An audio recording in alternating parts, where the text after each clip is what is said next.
Hi, everybody. Matt Lawton here. This is the Astrological Winds channel. I'm going to take a look at the astrological weather report for the week of July 7th through 13th. And this week, one of the big outer planet changes that I talked about last week in the monthly, and also even in the annual report back in January, is the Uranus changing signs.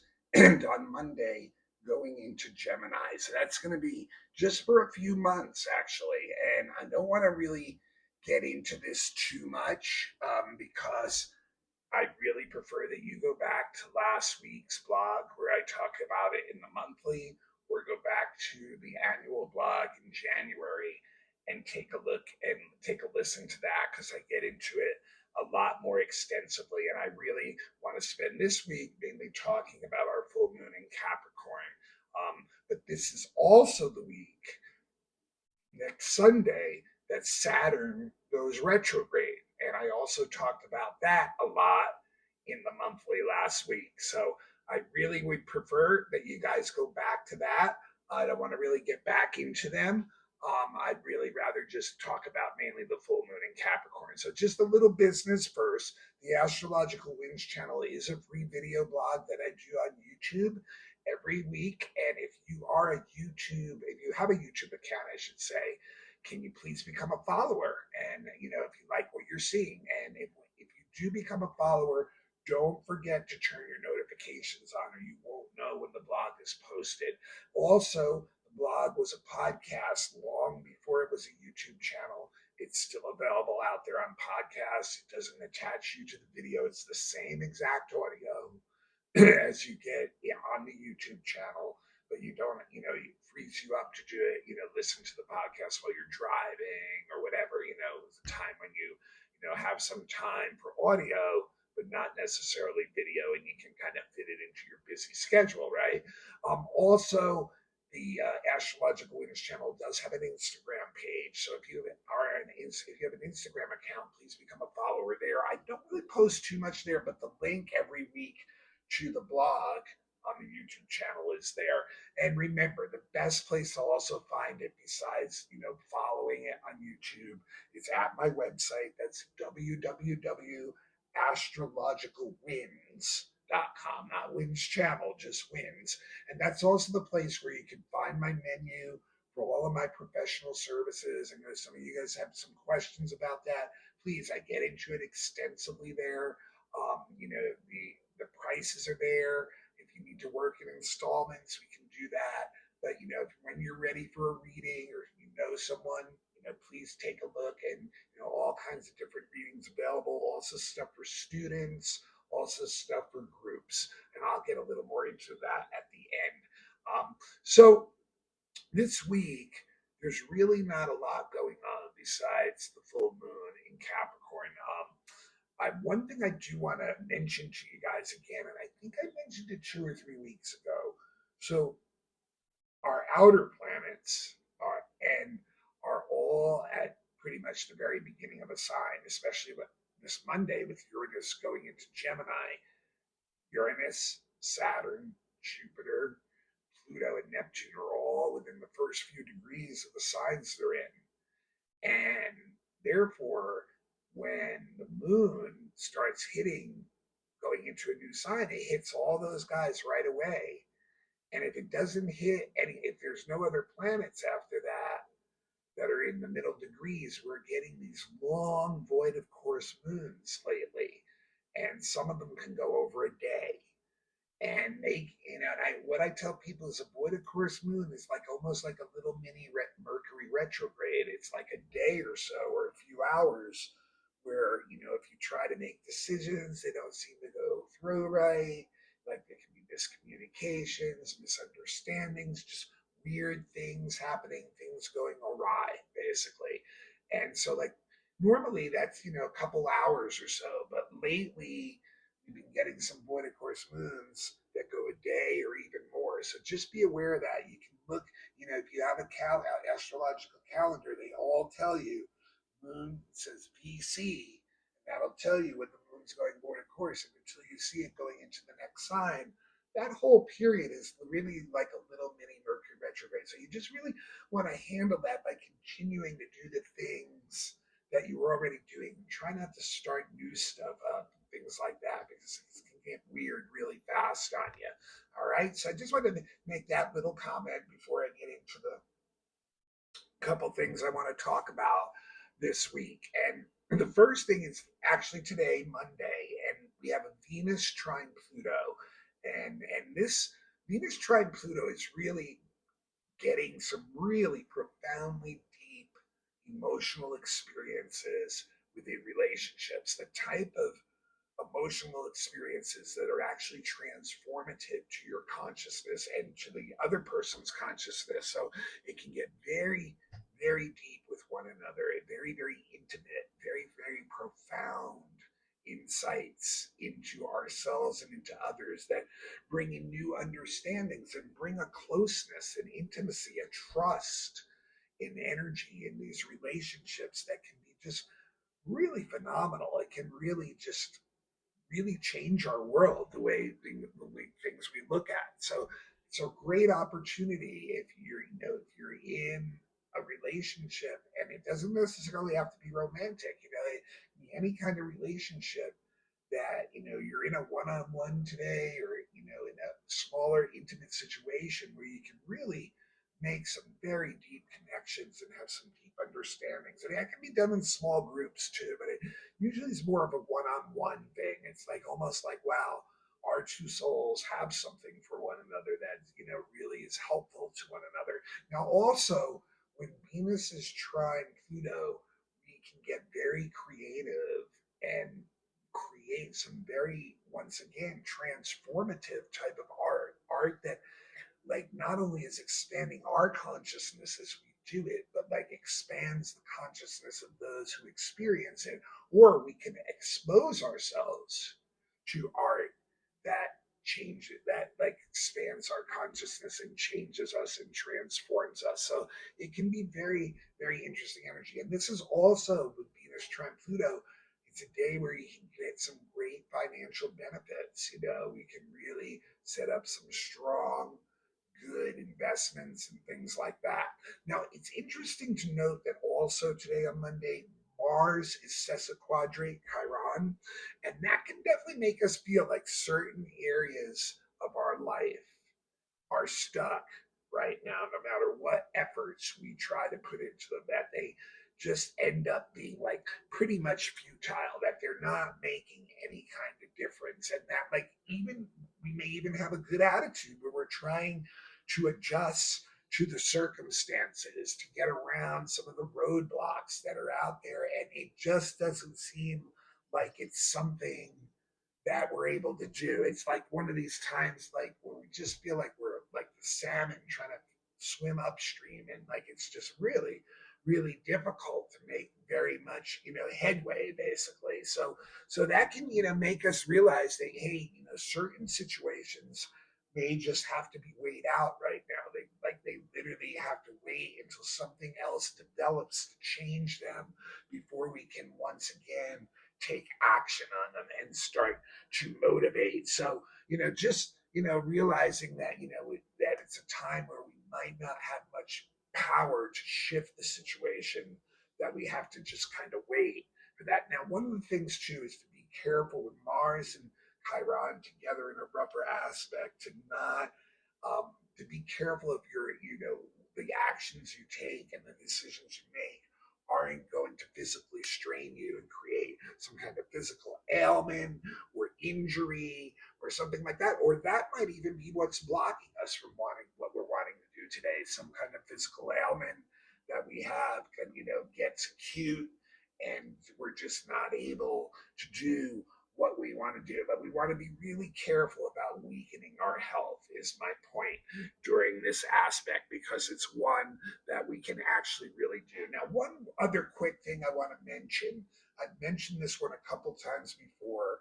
On Wednesday, the sun is semi-square Venus. And the reason I mention this is because from the Earth's perspective, this is the only hard aspect that the sun and Venus can have. They never get to a position of 90 degrees apart where they can square one another.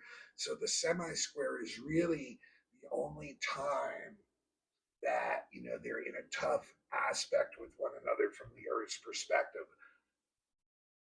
And when the sun is semi-square Venus, usually it's a pretty good time.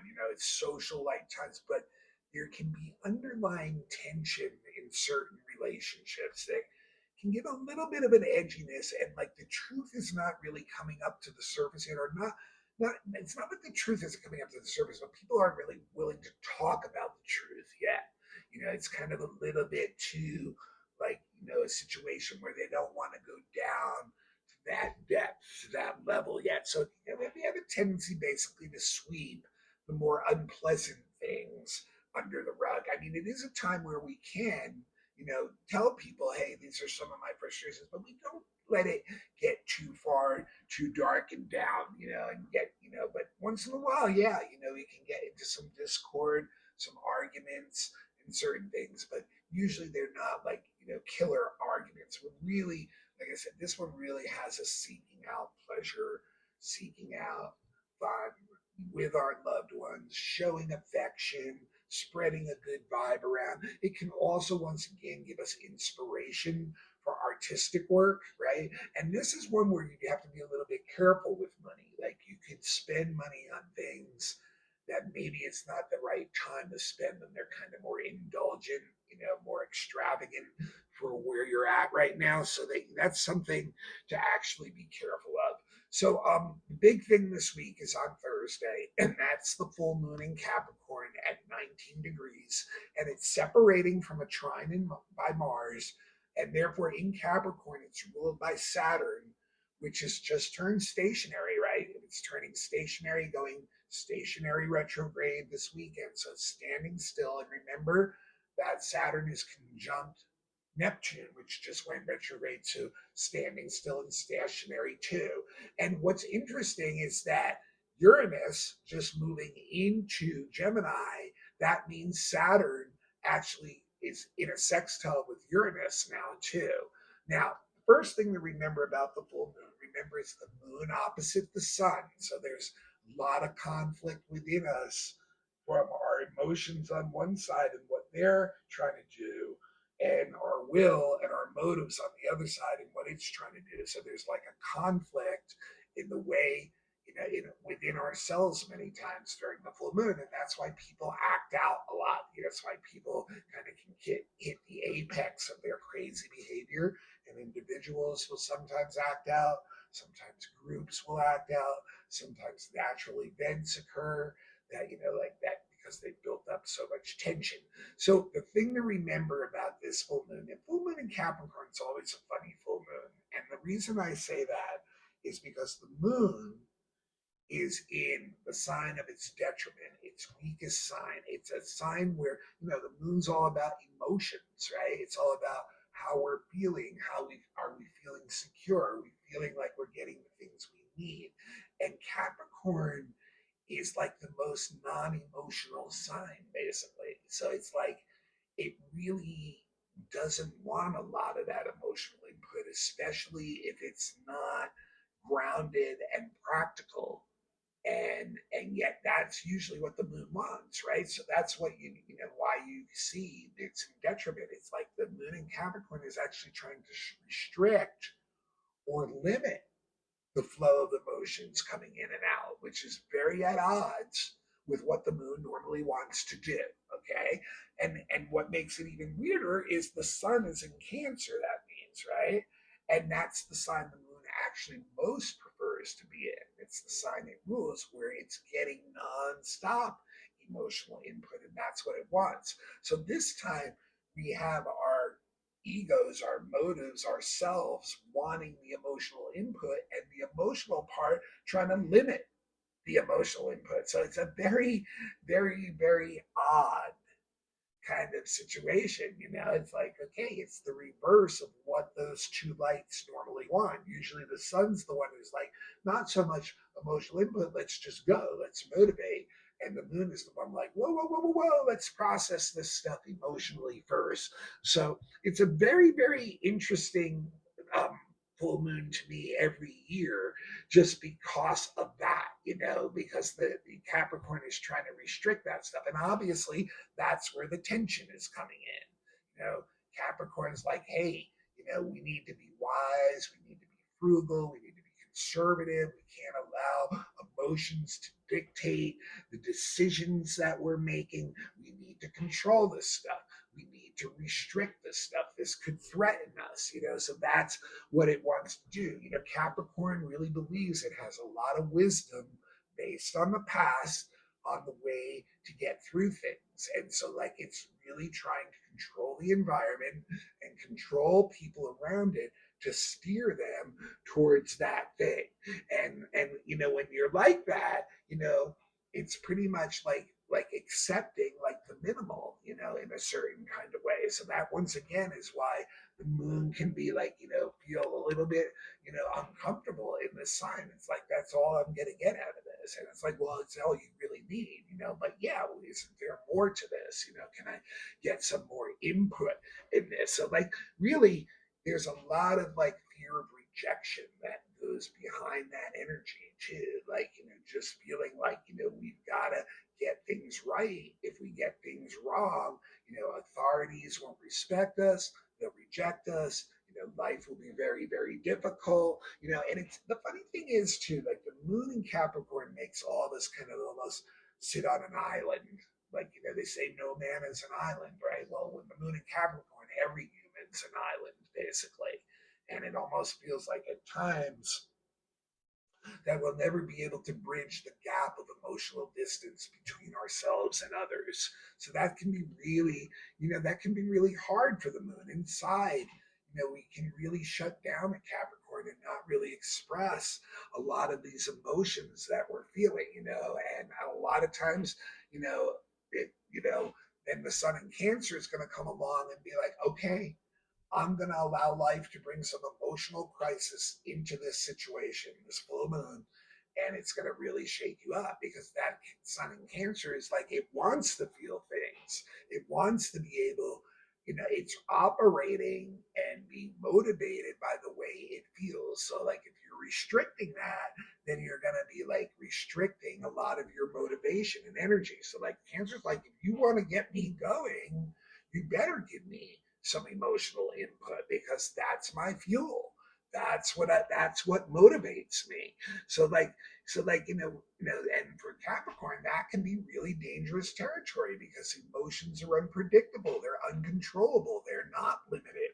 And then all of a sudden things can feel like they're spinning out of control, which Capricorn is very uncomfortable with. They really want to create some kind of structure. We want to know that, even if it's a minimal level, that our emotional needs are being met, and not like we're wasting all this time on, trying to like, figure out, oh, like this little emotional thing, and it's blocking my real needs from being met. So it's very funny, but both these signs are cardinal. They're both very attached to the past. They're both very attached to family in a certain kind of way too. Capricorn is almost like a fatherly energy. Cancer is almost like the motherly energy, and remember, Cancer sun, in order for it to motivate, it's gonna have to feel good. It's gonna have to get that emotional content, or it's gonna retreat back into its shell, the Cancer crab, and brood, and it's not going to be motivated to do very much, so, and also remember, like, this energy also brings back a lot. They're attached to the past, so both these signs can bring up a lot of patterns that are rooted in the past that may not be as useful to us today as they were at one time in other situations. So that's something we really have to look at. Are we allowing, even our attitude about authorities or whatever to restrict us because of like things that we learned in the past? Both these signs can be very attached to the past. Now, the trine coming off a trine to Mars actually supports the moon in Capricorn part because the Mars is actually in Virgo right now. If you'll remember, you know, um, They went into Virgo a week or so ago. So this is the energy of, yeah, we will put our nose to the grindstone for what we believe in. We will be motivated, but we'll work hard. All these things that Capricorn really expects. We want to see like productive results of the work that we're doing, and we can be very confident, just like Capricorn, in that we're right. That our system is right, that our procedures are right, and we can be very direct and very assertive in our way of approaching things. The way we communicate with others and the way we are just doing things. It can be very much like that, and we won't allow the emotional input to put us off course too much when Mars is trining the moon and both of them in these earth signs. So this is like, and the thing is too, we really can be very individualistic with our energy here, but it still can bring out leadership qualities just because of the way we motivate about things. It can rally other people around us. Now we can also work good with groups with Mars retrine as if it like was a teamwork. So like I always like to use a soccer team, like they're all working together, the 11 guys on the field to score a goal. So like that's Mars and Moon trine together, where we can work really well on that level. We have a lot of confidence and stuff. And if and we know we can do it alone if we have to. That's one of those things. So this is a great time, to put a lot of energy into your projects and build structure and form around them. Use the tools and procedures and techniques and the wisdom that you have from the moon in Capricorn and the Mars in Virgo. Put it all together, and you can be very productive with this energy in the real world. You can really get a lot of stuff done on projects or work, and the energy can come out in a very harmonious, flowing way. Now, when we look at Saturn ruling this full moon, because Capricorn is one of Saturn's signs that Saturn rules, we know it's turning retrograde, like I said, this month. Now, remember, I've said this over and over, whenever planets are switching directions, that's when their energy can be the most strong.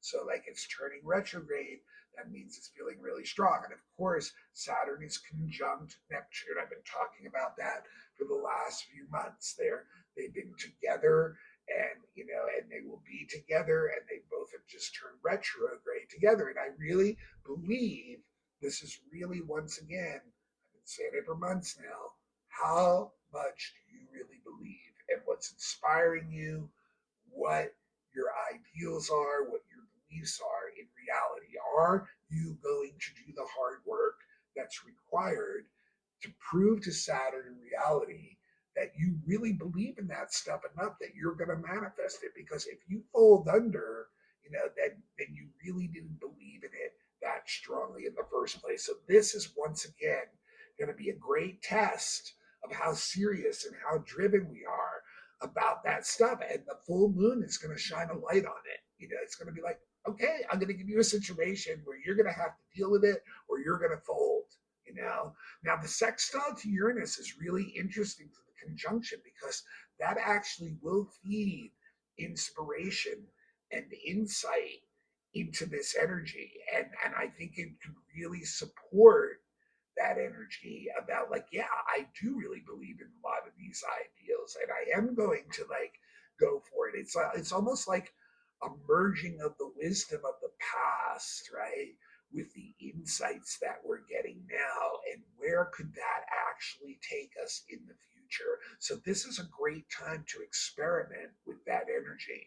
There's a lot of excitement about possible new things coming in, yet we need to apply that Saturn and Capricorn patience to that excitement and allow things to like be built up in a form and in a structure where we can do that. So like it's a time where we can, maybe there may be some opportunities that come along. Look for them, that will give you like a testing of how well can I put this belief, this inspiration into reality. And the full moon will give us, will shine on those results and show us, oh, how is efficient is this working? Is there some things that we're missing? But this can be, if we can be patient and work through this can be very rewarding energy in a real way. We can find some real opportunities that we can really build some structure and form on, and it can bring our consciousness to new places, to new viewpoints, things, and literally like blend a lot of the ideals that we have together.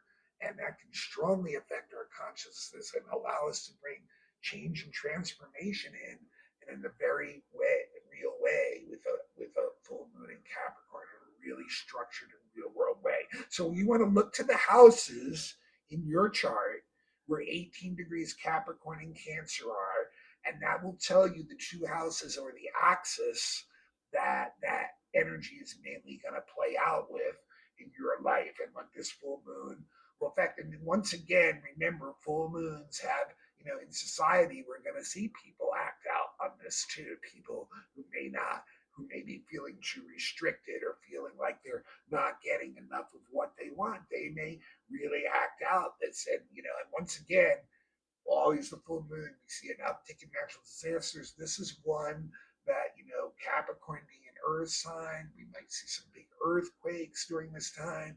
Sun and Cancer, floods on land, floods on land. And we already had like this big flood that just happened this weekend in Texas that, God bless them, swept a bunch of young ladies away.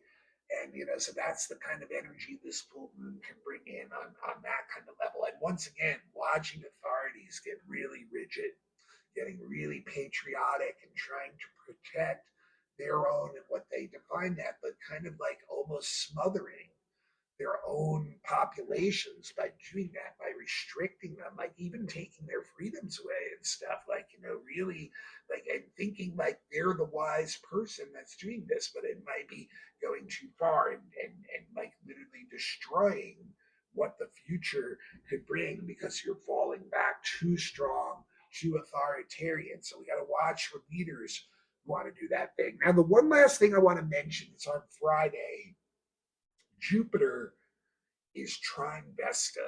And I don't mention the asteroids very much, but because this is an outer planet hitting one in a pretty strong aspect of a trine, I just wanted to mention it briefly. And this will give an energy of commitment to whatever you see the truth as.